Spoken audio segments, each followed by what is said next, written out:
Welcome back to the Master Jeweler Man channel, where I'm bringing you from a beginner to a master jeweler. I just want to share a couple pieces that I've actually worked with. This is a stir stick for Grey Goose vodka that I turned into a ring, put a little sky blue topaz in a kite shape. I guess you guys would get the pun. This is from my scrap pieces of making my stingray, which I didn't bring out here. Little bird, and then an elephant. So amongst these things, I've had a lot of sea life that I've actually made. I've even made pearl rings. This one's for a man, this one is for a lady, and this one's kind of cool because it actually has gems set inside the bezel around it, and it's very low profile. It's got scroll work around it. This is one of my favorite pieces. I actually made two of them, and I've pretty much sold everything I ever made, except for a few things that I want to hold on to. These are rare Tahitian blue pearls, natural, and then eventually I'm going to make this into a pendant, probably in a sea shell looking sand ocean background that it's just sitting on, like it's sitting on the beach, and it's reflecting different colors of stones probably behind it. You kind of get a visualization of what I'm saying, but I actually made this ring for someone, and then I remade it. What I call this is coral finish. It kind of looks like coral, and if you remember this ring, this is the one that we worked on last episode. I'm actually going to finish this out and show you how to turn this that we just sized into this, which is kind of a coral finish, as I call it. So let's start. Okay, so basically we're going to start with sticking it on our mandrel, and then we're going to take this hammer that I found at a little craft store. In fact, I've used it so much the tip is actually worn down, so I'm actually going to use one of my wheels here, and then we'll sharpen it right back up, because you want a little bit of a point, but you don't want it blunt.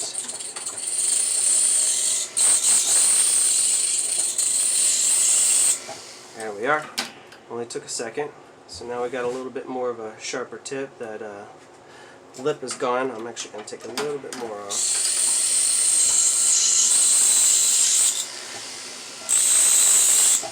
Alright.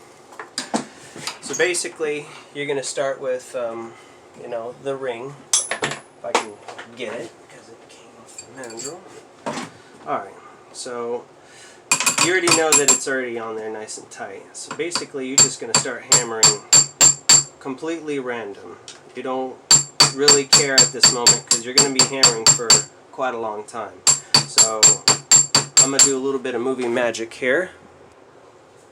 Okay, so once you beat it to the point where it literally looks like, if I can get it to focus here, the surface of the moon, as you can see, it's pretty much hit in every spot.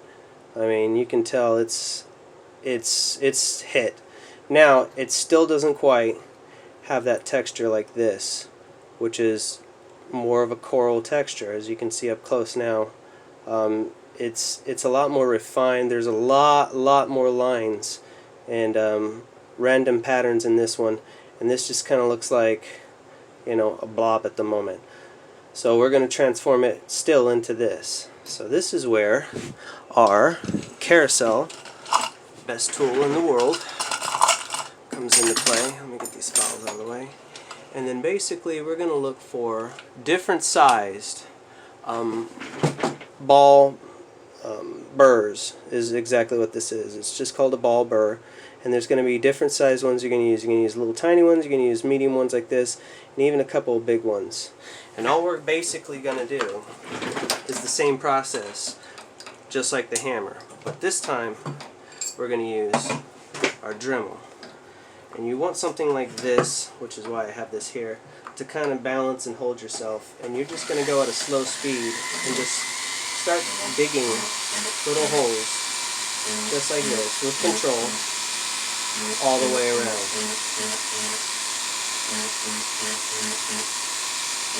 Completely random, doesn't need a pattern. That's the point. It's not going to have a pattern, even though it will.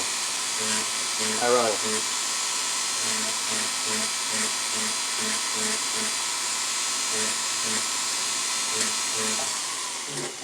Alright, that's pretty much all the way around. Let's do a little bit more over here.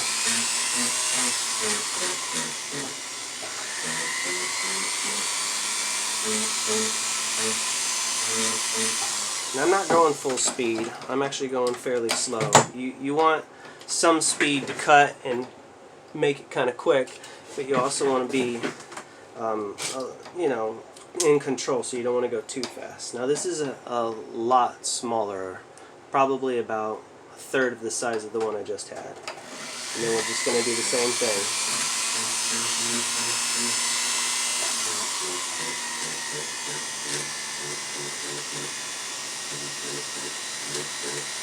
Doesn't matter if you hit the same hole, just completely keep it random.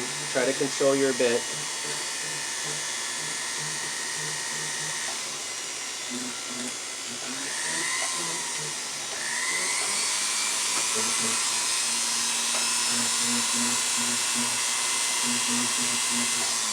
Alright, a little bit more here.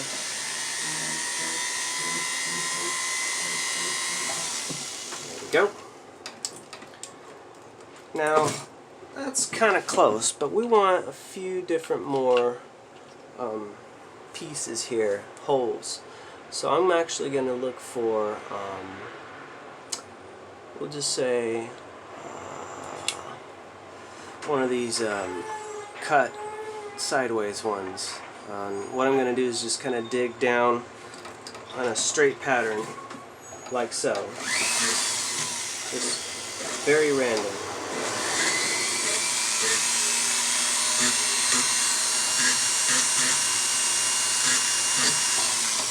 Good enough. Now that that's taken care of, basically the next step is you're going to take your hammer, same one that you were divoting with, and you're going to go around and hit it a few times.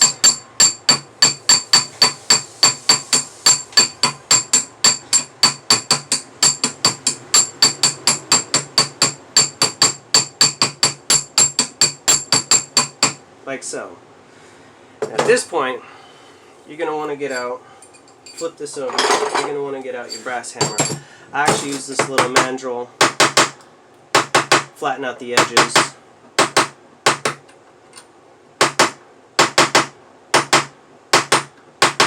Make it a little bit more smoother. And then you can use the same hammer and you're going to just start beating it. And I'm actually going to use this mandrel.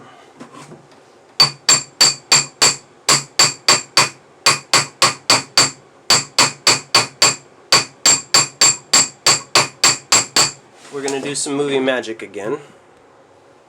Alright, notice it was a little blurry, sorry there. As we can see, if I can get it to focus here, it's starting to get some of that texture. It's really hard to tell, but you can tell probably there it's getting some of those lines, as you can see. And then you're basically going to keep hammering it, and we're actually going to go and drill a couple little bit more small holes around the edges and stuff. And we're just going to keep doing that and keep doing it and keep doing it, probably about 3 to 4 times, and then you'll get this really beautiful coral kind of color to it and shape. And you know, just depending on how hard you work on it. This thing started a lot smaller. It was probably a little bit larger than this right now.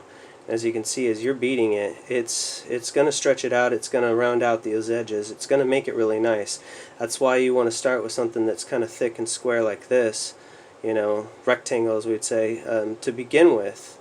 Because eventually when you're beating those edges and sides and you're gonna pound it out quite a bit. It's going to take you some time. So besides that point, let me see if we can get to a finished product here for you. Let me and there you have it, movie magic. So as you can see here now, get there, focus, there you go. Now I put a lot more work into this one, but as you can see, the texture is pretty much there. I probably would have used a little bit smaller ball burrs as well on this one, and this one's a little old. I've had it for a while, that's why it's got that patina too. Eventually the inside pieces will start to turn dark as well, but so you can see it used to easily slide back and forth, but it's grown quite a bit since then. So it's a lot closer to the true size of a set. So thank you for watching, and don't forget to subscribe, and we'll see you next episode.